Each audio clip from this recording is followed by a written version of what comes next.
Hi friends, இன்னைக்கு 2 kgs mutton biryani செய்கிறது எப்படிங்கிறத பார்க்கலாம். இங்கே நான் வந்து ஒரு 1/4 லிட்டர் எண்ணெய் எடுத்திருக்கேன். இது கூட வந்து ஒரு 8 வெங்காயம் எடுத்திருக்கேன். ஒரு அகலமான பாத்திரம் எடுத்து இது ஃபர்ஸ்ட்டு ஒரு 8 பச்சை மிளகாய், பட்டை, கிராம்பு, ஏலக்காய் போட்டு இந்த ஆனியனை நல்லா சாட் பண்ணணும். அதாவது பிங்க் ஆகணும், ப்ரௌன் ஆக வேண்டாம். இது டிரான்ஸ்பரண்ட் ஆகிற வரைக்கும் நல்லா ஃப்ரை பண்ணுங்கள். பெரிய வெங்காயம் ஓரளவுக்கு வறுபட்டுருச்சு. இப்போ இது கூட நம்ம வந்து சின்ன வெங்காயத்தை சேர்த்து போகிறோம்.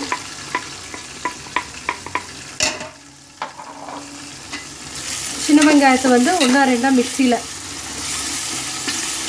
கோர்ஸாக கிரைண்ட் பண்ணி இது கூட சேர்க்குறோம். இப்போ இதை நல்லா வந்து ஃப்ரை பண்ணும். பிரியாணி மசாலாவில் எடுத்துக்கிட்டிங்கன்னா ஃபஸ்ட்டு வந்து நல்லா ஃப்ரை பண்ணுறது தான் முக்கியமான விஷயம்.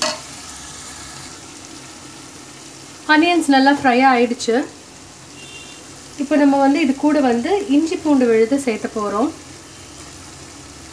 1 கிலோவுக்கு வந்து 100 கிராம் இஞ்சி பூண்டு விழுது சேர்த்தணும்.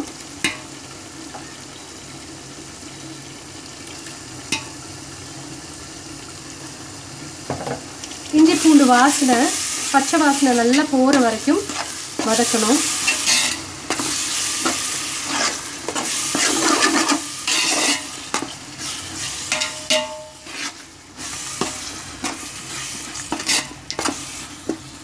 எண்ணெய் விடுற வரைக்கும் இது நல்லா வதக்குங்க.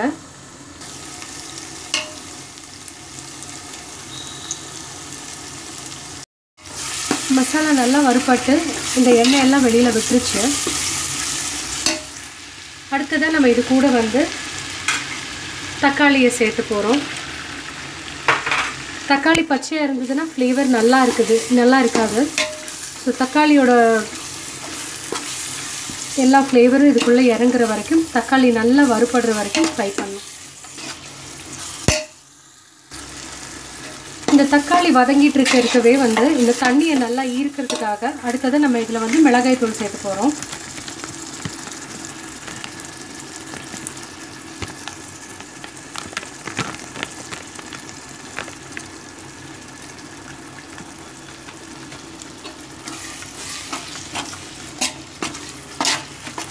பிரியாணியில் வந்து ஃபுட் கலர் சேர்த்து வேண்டாம். இந்த மிளகாய் தூள் சேர்த்துனாலே அந்த கலர் வந்து எண்ணெயில் வந்து ப்ராப்பரான பிரியாணி கலர் வந்துடும்.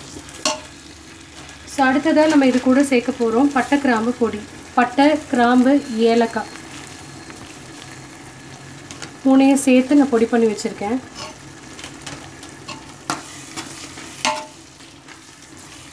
இந்த 2 பொடிகளையும் சேர்த்தாலுமே உங்களுக்கு வந்து அந்த பிரியாணியோட கலர் வந்துடும். நீங்கள் பார்த்தீங்கன்னா பொடிகளை சேர்த்ததுக்கப்புறம் வந்து இந்த தண்ணியை நல்லா ஈர்த்துக்குச்சு இந்த பொடிகள். அப்போ வந்து தக்காளி இனியுமே சீக்கிரமாக வதங்கும்.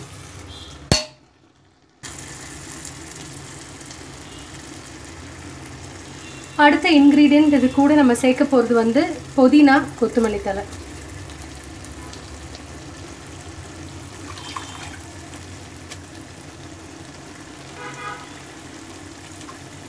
அடுத்தடுத்து எல்லாத்தையுமே சேர்த்துக்கிட்டிங்கன்னா நல்லா வதங்கிடும்.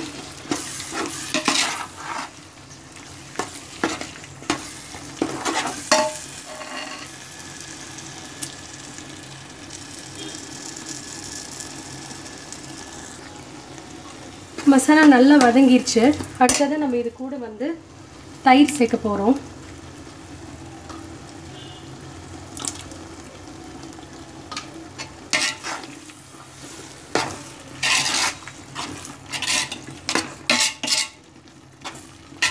தயிர் சேர்த்ததுக்கப்புறம் இது கூட மட்டனை சேர்க்க போகிறோம். இப்போ நான் இதில் மட்டனை சேர்த்துட்டேன்.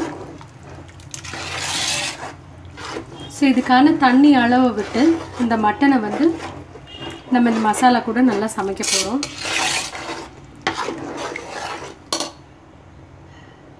நீங்கள் பார்த்தீங்கன்னா தண்ணி நல்லா கொதிச்சிட்ருக்கு.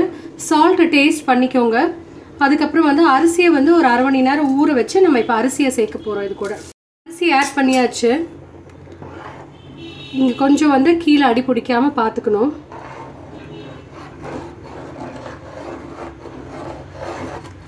இது கூட வந்து அரிசி ஒன்றுக்கு ஒன்று ஒட்டாமல் இருக்கிறதுக்கு நம்ம எலுமிச்சம்பழம் சேர்த்துக்கணும். ஸோ இப்போ அரிசியும் தண்ணியும் கொதிச்சு ஒன்றா வரும்போது நம்ம தமுக்கு விட போகிறோம். சாப்பாடும் தண்ணியும் அரிசியும் தண்ணியும் ஒன்றா சேர்ந்து வந்துடுச்சு. இப்போ நம்ம இதில் வந்து தம்முக்கு விட போகிறோம். முதல்ல நெய் கொஞ்சம் ஊற்றிக்கணும். அப்புறம் திருப்பி விட்டு இன்னொரு வாட்டி நெய் ஊற்றிக்கலாம். இதை நான் என்ன பண்ண போகிறேன் அப்படின்னா வந்து நியூஸ் பேப்பர் ஒன்று போட்டுட்டு க்ளோஸ் பண்ணி இதை தம்முக்கு விட போகிறேன்.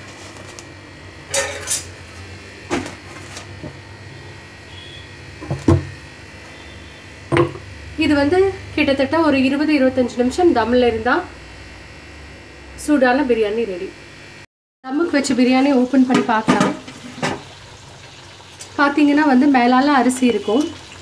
ஸோ இது வந்து கேர்ஃபுல்லாக திருப்பி விடுங்க.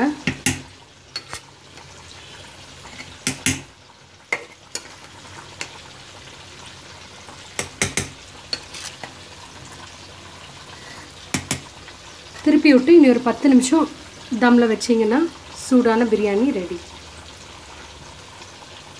சாதம் பார்த்திங்கன்னா நல்லா பல பலன்னு இருக்குது. நான் இனி ஒரு டைம் நெய் ஊற்ற போகிறேன். பாக்கி இருக்கிற நெய்யை இப்போ திருப்பி வந்து இது தம்முக்கு வச்சு இறக்குனா சூடான சுவையான பிரியாணி ரெடி.